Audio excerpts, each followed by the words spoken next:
Bakasyon Serye Day 14. Maaga nga kami nagbiyahe ngayon at pumunta sa Angeles dahil nga merong follow-up appointment si Sam doon sa mata niya.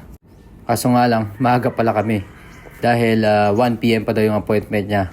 Kaya ayun, nagpunta muna kami dito sa SM Clark. Pagdating nga namin sa SM Clark, bumungad ulit sa amin itong napakagandang Christmas tree na decoration ng SM Clark. Ayan o, ang ganda. Then after, dumiretso kami agad sa our home tsaka sa department store. Kasi nga tumatawag si Tita Kay, nagpapahanap ng mga throw pillow na Christmas na design. Wala daw kasi sa Canada noon, mas maganda yung mga nandito. Kaya ayun, naglibot-libot kami dito. Kaso nga lang, late na pala kami. Nakatago na pala yung mga Christmas decoration nila. Then after, dumiretso na lang kami sa Samsonite para pagawa yung hand carry ni Lola na baggage. Kasi nga ayaw bumaba tsaka tumaas. Kaso gusto nila dadalhin pa namin sa Manila. Kaya wag na lang. Then after, naglibot-libot na lang kami dito around the Christmas tree. Nagpicture-picture si Savin tsaka sila Matmat. Then after, habang naglalakad kami, nakita nga nila itong Melissa Club at nagaya siyang pumasok. Then ayun, nagsukat-sukat na si Savin. Nagtry. Ewan ko, nakailang sapatos din yata siyang try. Pero dito rin din siya bumagsak. Yan nga talaga yung pinaka nagustuhan niya. Yung pink na sapatos na yan na may butterfly sa harap. Nakakatuwa nga kasi dati si Lola ako lang yung binibilhan niya. Kami magpipinsan nung maliliit pa kami tuwing Pasko. Matik yun, magwawalis muna kami para pagkatapos namin magwalis, mabubulachi namin siya, bibilan niya kami ng bagong basketball shoes. Tapos ngayon, ayan na si Savin, yung anak ko na yung binibilhan niya. At dahil oras na nga at medyo nagmamadali kami, dito na lang muna kami kumain sa Chowking. Ayan o, nakakamiss yung mga classic nila mga pagkain. Yun yung mga madalas kong in-order dati pa, mga Laureate.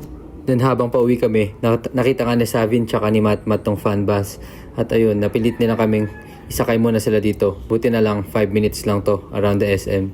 Kaya ayun, naisingit pa namin. Then after nun, bumalik na kami sa Angeles para sa follow-up check-up ng mata ni Sam. At habang inaantay nga namin si Sam, pumunta muna kami ulit dito kala Baby Bliss. Ayan o, pahag-hag pa sila. Pero sa totoo lang, lagi nag-aaway ang mga yan. Mga ilang minutes lang, okay sila, tas mag-aaway na naman. Pero ganyan talaga pag bata. Nakakatawa lang, di ba? Then mga 3 PM, nagbiyahe na kami pa uwi ng Tarlac.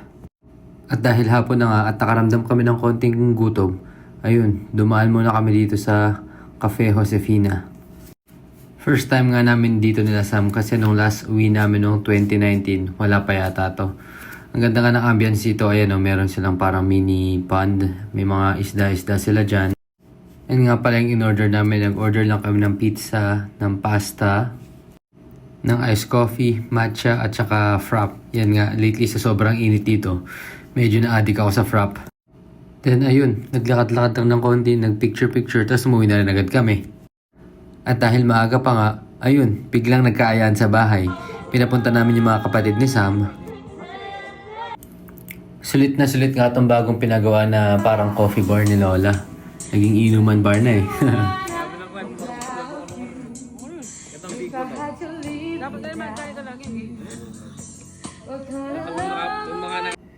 Yun lamang po for today. Bukas ulit. Bye!